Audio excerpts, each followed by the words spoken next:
Hello everybody and welcome back to the channel. I want to wish every one of my viewers a very merry, happy Christmas if you celebrate Christmas. If not, happy holidays to whatever holiday you do choose to celebrate. Especially Yule, the good old Christmas before Christmas tradition of Yule. So you'll see I have one match of this league played so far. We're playing Geist of St. Traft. This is the deck for the league right here. This is the last league that was sponsored by Seagomes, and as requested, we're playing Geist of St. Traft. I finally settled on the list. You'll notice a couple things that weren't in the previous one. Most notably, Aethersworn Canonist, I found is actually very strong.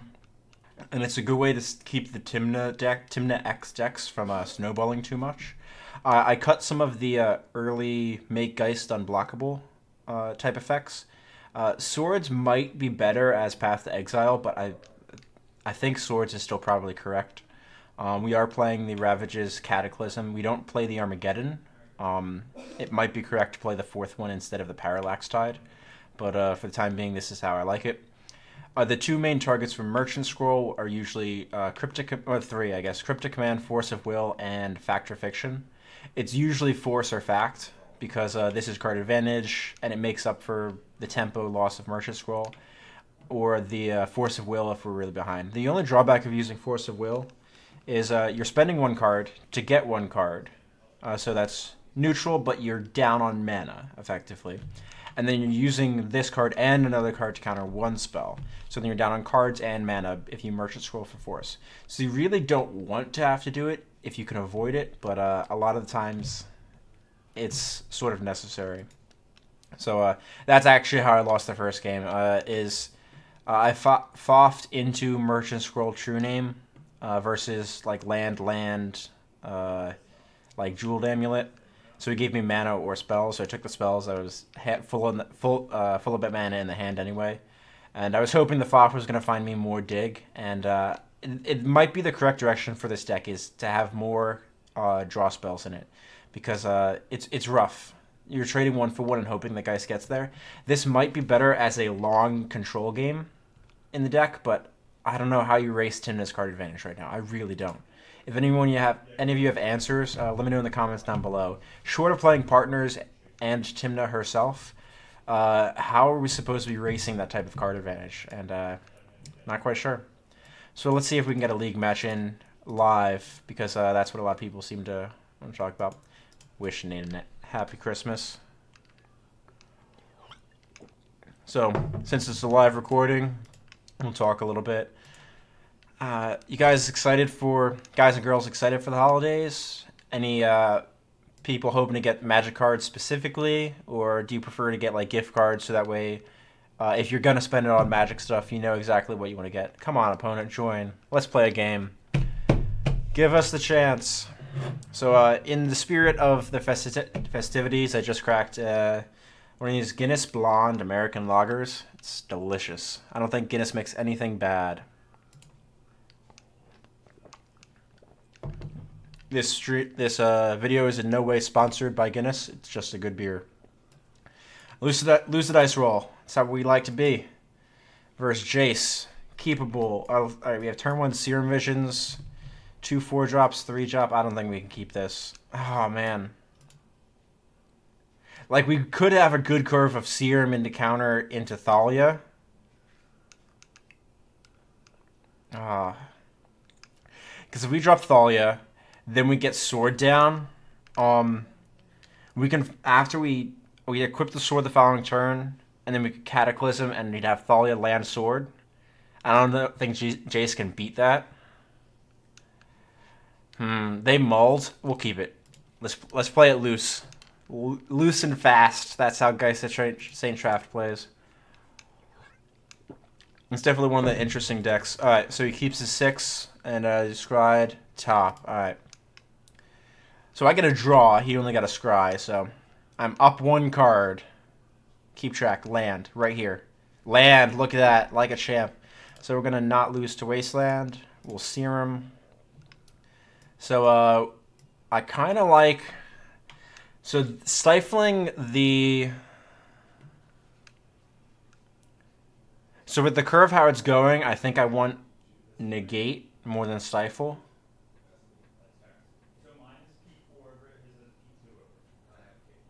Yeah, I think I want negate more than stifle. I definitely don't want both of them because I need to find lands.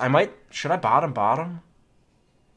So next turn, draw step. I have 2 draw steps to find a land before I need to play one or miss one. So maybe I just bottom. I think that's correct. Yeah. It hurts to lose the stifle against Jace because it can really slow them down. Or like when they try to -3 on usually high tide, you can sort of get them. But I guess that's correct.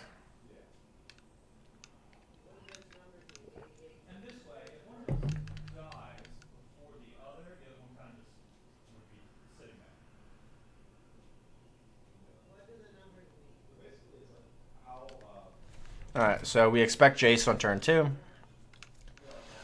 Actually, I'm rather glad they play Jace instead of Sapphire Medallion. Medallion's actually their better card because the following turn allows Jace plus actual counterspell. Ooh, lands, running lands. Alright, so we'll sit on actual factual counterspell and hope they tap out. So if they tap out, it means we get to untap, get Tundra, and slam Talia, which would be fantastic. Now, it's not great because they don't play a ton of non-basics.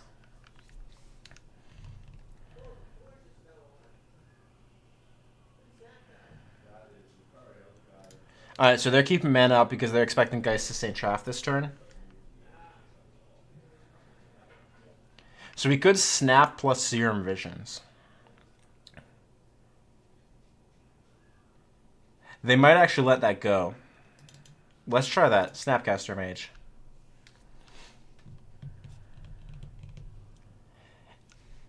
Yeah. Yield to that.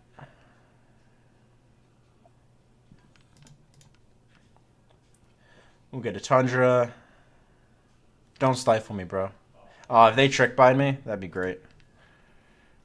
Alright. I actually like this line a lot better. This gives us something to attack with. No, I think that's the correct spot to use the remand also.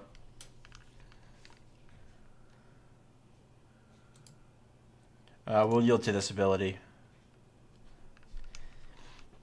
Ooh, they pitch Shackles. What? I just put something that's Shackles-able into play. That blocks Geist of St. Traff profitably. I mean, it is bad against our commander, so I guess it makes sense. Pitch Rift. Medallion. Of course they find the Medallion. It is truly their best card. So land would be fantastic. Land. Alright, sweet. So,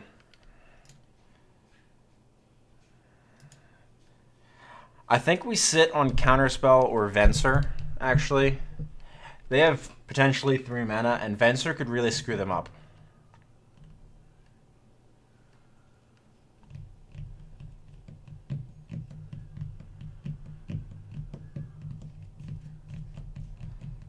We have a slow, albeit slow, clock established. And if they Venser allows us to pick a fight on their turn. I'll turn off my auto yields. Alright, so do we pick a fight with Venser?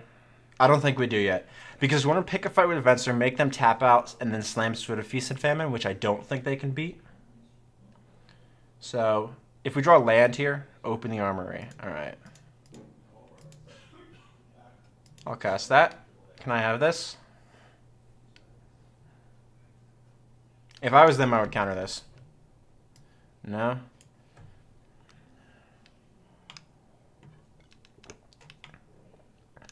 Probably get Sophie.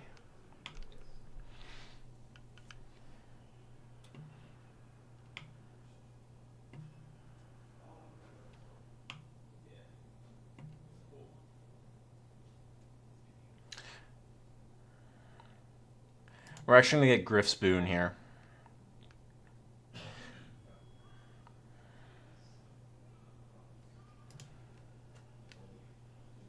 So the reason we get Griff's Boon is because if we're playing a Cataclysm plan, Cataclysm lets us keep something like Thalia or Snapcaster, Sword, Land, and Griftspoon.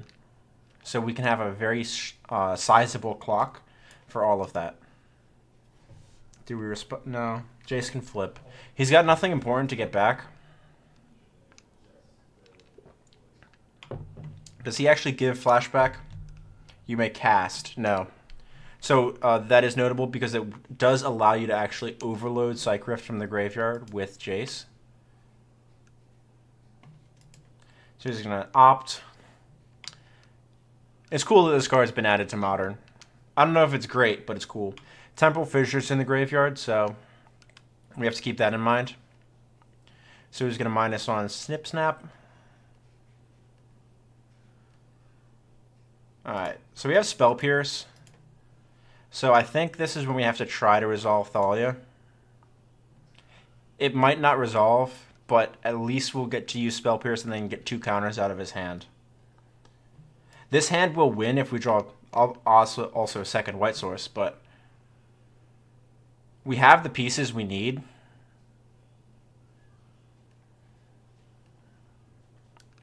Spell Pierce might also be able to prevent him from going off. Glimmer of Genius. Let's try to draw 2. Do we counter Glimmer of Genius? 4 cards in hand. I think we do. This means that if he wants to get card advantage, he has to use Jace to get that spell back. And that taps 3 of his mana on his turn. And now we actually have a clock against Jace, so he's under pressure to actually use Jace to do something. Future Sight. Alright. Ha. Can't actually use that, I don't believe. Yeah. That is the worst possible card I think he can reveal there. Steal the Godhead. Alright, so not actually great.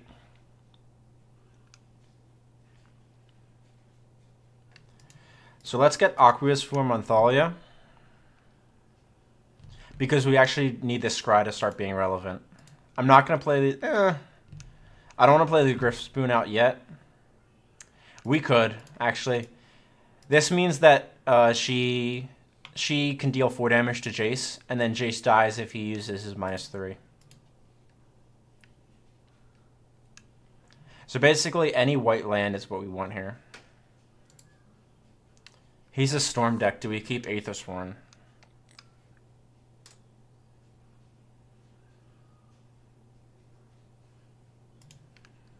I don't think we do. He's setting up to be able to use Psych Rift and then Storm off, I think. So I think if we just stop that style of interaction, we're in good shape. Alright, so he's got another land coming up. Jace dies next turn even if he goes up. Oh,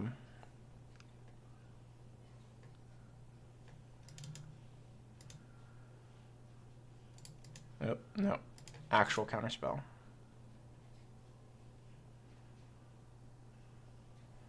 So now we're just trying to bleed him out of resources. We know one of the cards in his hand is Ancestral. So there's only 2 potential things that could be counters. So he's got a counter. So he has Ancestral and 1 Unknown. So he gets to take our Thalia here, which sucks, but it lets us go with Venser this turn.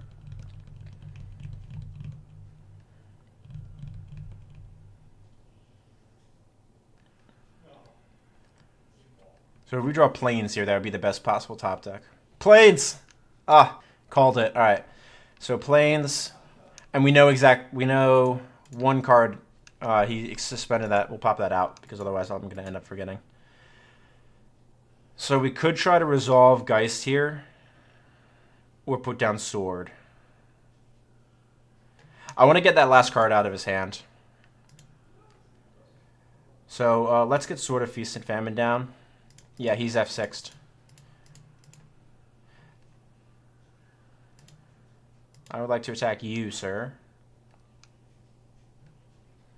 I would like to untap. I would like you to lose a card. Ooh, he lost extra turn. That's a great discard.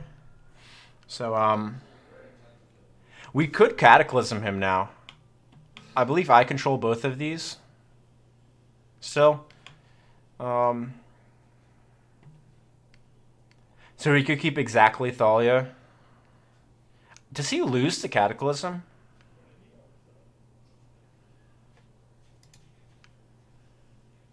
No, I think let's wait one turn. No, wait. He's gonna... I think he loses to Cataclysm. We'll go for it. Float everything. Alright, I would like to choose this, this, and this.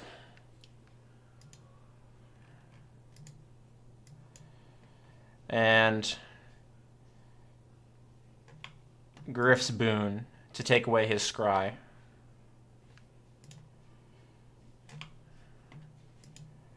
Griff's Boon. Done. It would have been nice if we could have played Seal of the Godhead, but...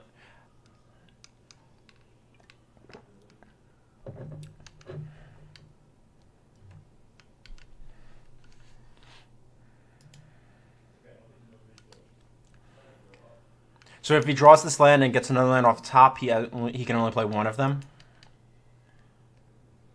So he gets Mana Leak off the top. Alright, so he plays the land out of his hand. He can't cast Jace.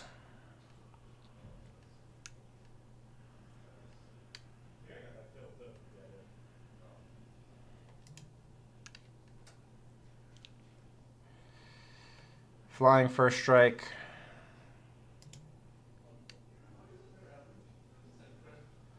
That was a mistake. That was a punt.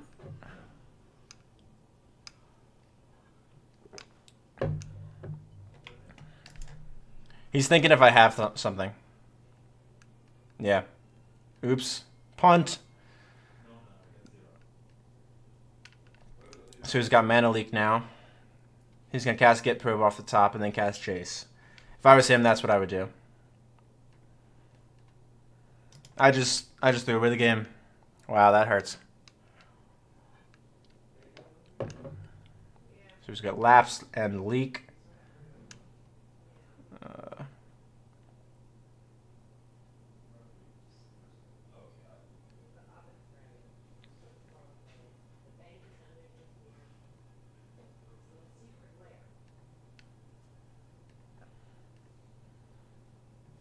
Yeah, I should have played Geist there. I definitely should have played Geist. He was F6. Like, I don't think he can deal with the clock from Geist, especially if we put Seal the Godhead on it. And then we can Cataclysm with Seal the Godhead, Sword, Geist, and... Oh, yeah, that would have been so much better. I got too greedy there. I didn't think about leaving Thalia back. It's a good draw. So he's going to Jace. He has 2 counters.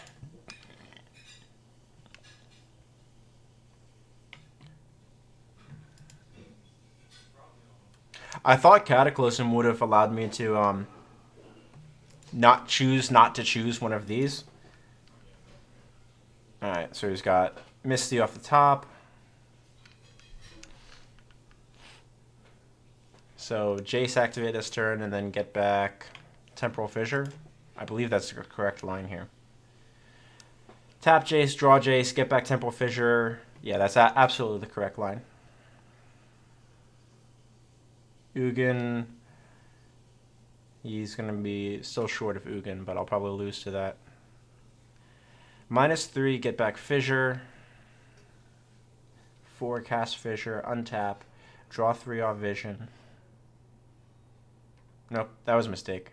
Absolutely a mistake. Get back Vision. Get Jace. Get more deep analysis value.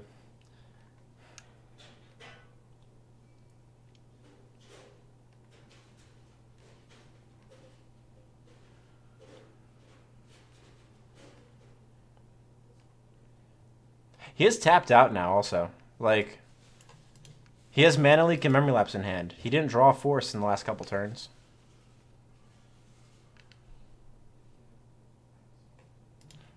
Blue, blue. Got a daze, bro? Nope. Alright, so Thalia's dealt with. He draws 3.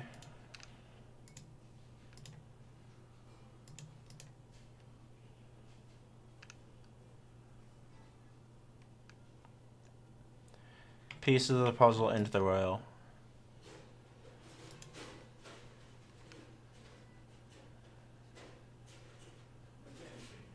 Wasn't Ugin there already? Did Ugin come back? So he's shuffling Ugin away because he can polymorph into it. Ha! Ugin's still there. Ha! What is this, Moto?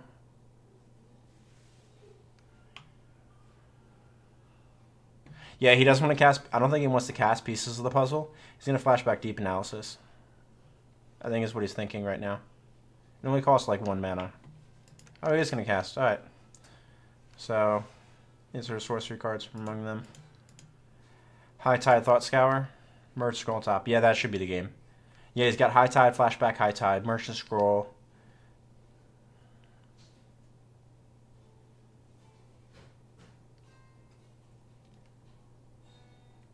What? That combos with High Tide. This guy's got gall. I like it. Like, you would have easily had a game. High Tide, Frantic Search, untap, flashback, bounce all my stuff. What can he bribery me for? Alright, here comes the High Tide. Jace High Tide. We'll have sex. Let him do his thing. Alright, so he's not going to flashback High Tide. Flashback Frantic Search. Like, if he was going to High Tide, he should have High Tided, then Frantic Search, then flashback. Alright, so he Temporaled. Merchant Scroll. Okay, so he's going to do a setup turn. There's no blue pass in Flames. Mind's Desire? No, Mind's Desire doesn't seem right. High Tide. Whir of Invention. Get to Winter Orb? No, it seems bad. You're a Storm deck, you can't play Winter Orb. Crack this. Nope. You need another blue, man. Yeah, you were for 3. But you need more blue. He only has 2 blue. Yeah. You have to Jace flashback Frantic Search.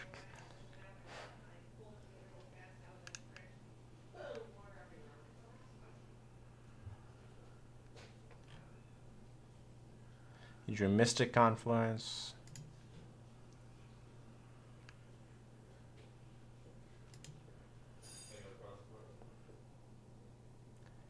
So now he has Whir for...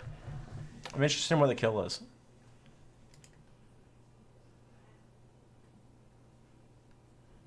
Improvise 3. Extra Planar Lens. Sure. Alright, so you built your own High Tide.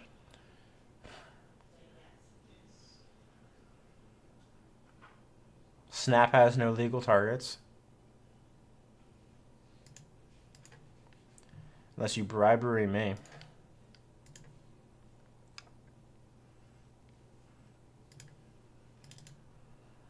Bribery me gets True Name Nemesis. Snapcaster Mage is gone, which would actually be his best target. Cycle only Sandbar.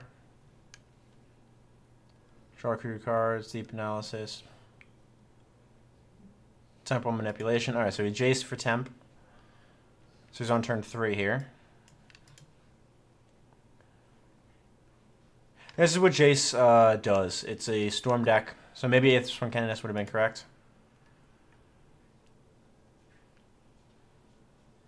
Sure. Keep making that mana, man.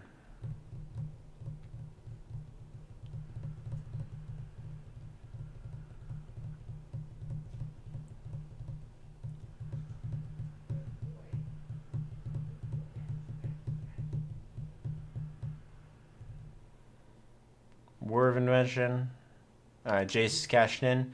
What that does is effectively allow him to play Jace again and get at least 1 more flashback when he flips it. But he needs another turn.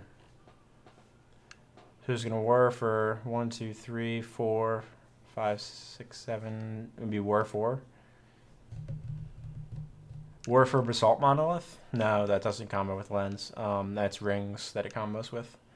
War for Paradox Engine? No, that's not good. It doesn't untap lands. War for...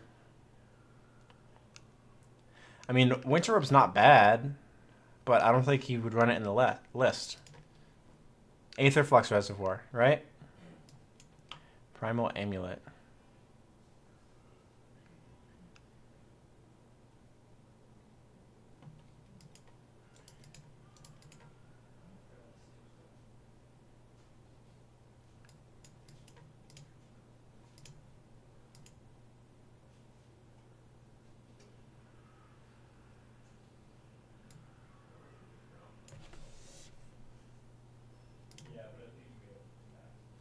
Snapcaster is by itself Walk the Aeons.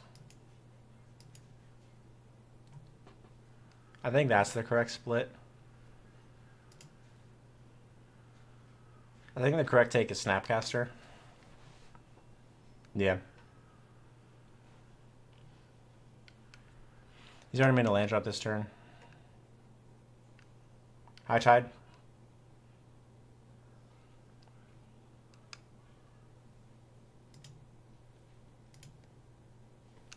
He does need to present a kill condition. I will not scoop to no kill condition at this point. He's done nothing to demonstrate a kill condition. Alright, Search. I can get behind Search.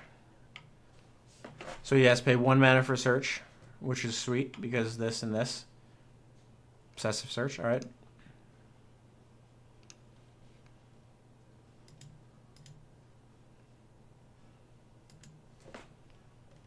He found Twister, okay.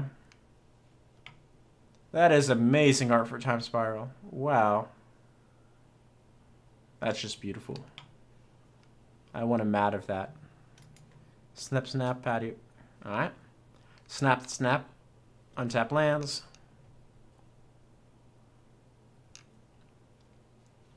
Storm 7. Like, I gotta feel that this would have been better as Aetherflux Reservoir. So we can copy one thing. Do you copy Time Spiral?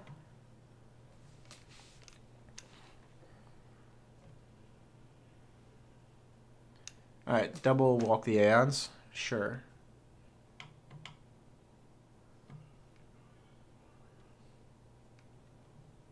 Walk the Aeons, did that go to exile? It did. He didn't buy it back, which he probably should have, actually. Jace. So he's got 2 turns. Sure. Into the Royal like this, man. Or active... Oh. Yeah. Into the Royal that, replay it, and activate it. Right? No, you're 1 short. Candelabra. Alright. Got a sweet deck, man. I'm appreciating it. Sure. You have a candle.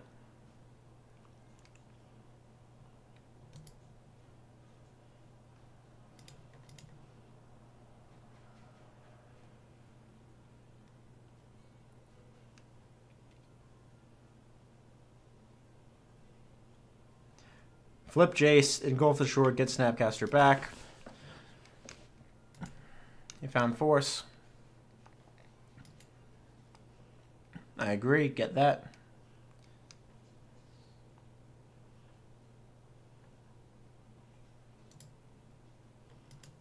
If you cast Time Spiral, I just undo.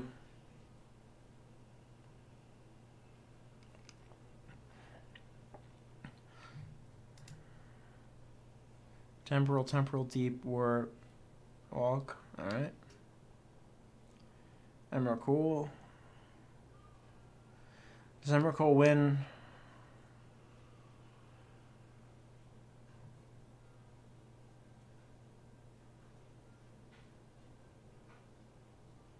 That'd actually be better if he cast it during my turn, because then he would get to choose the card that he wants. Just something he might want to know. Warp.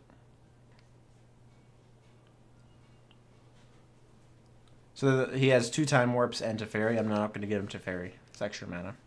He's going to get 2 time warps no matter what because of Jace.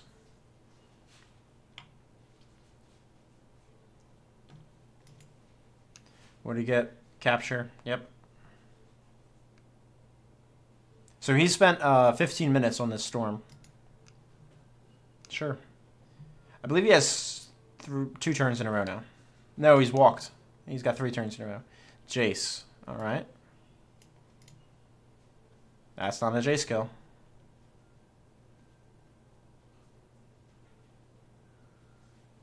Pull from our Flutter Strand.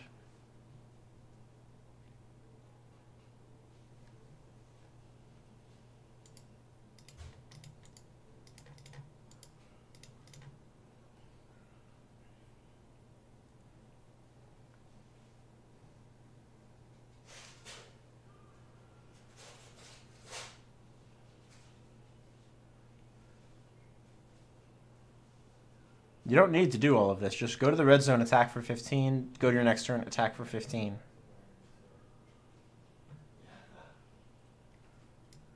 But if he wants to globetrot, I'll let him globetrot. He's got game. Unless he twisters or time spirals, there's nothing I can do to interact.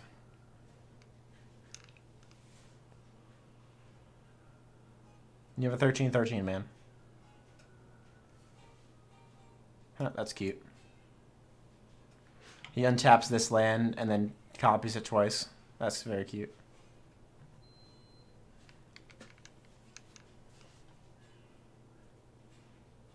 Bounce Snapcaster.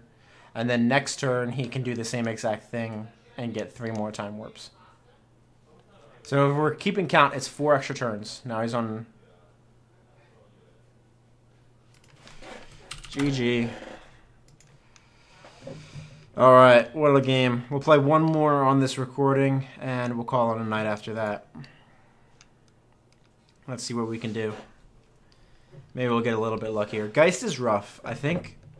I don't know if Geist is probably tier 2, like solidly 2, with the exception of... Actually, I don't know. I don't think Geist can be tier 1 with partners how they currently are.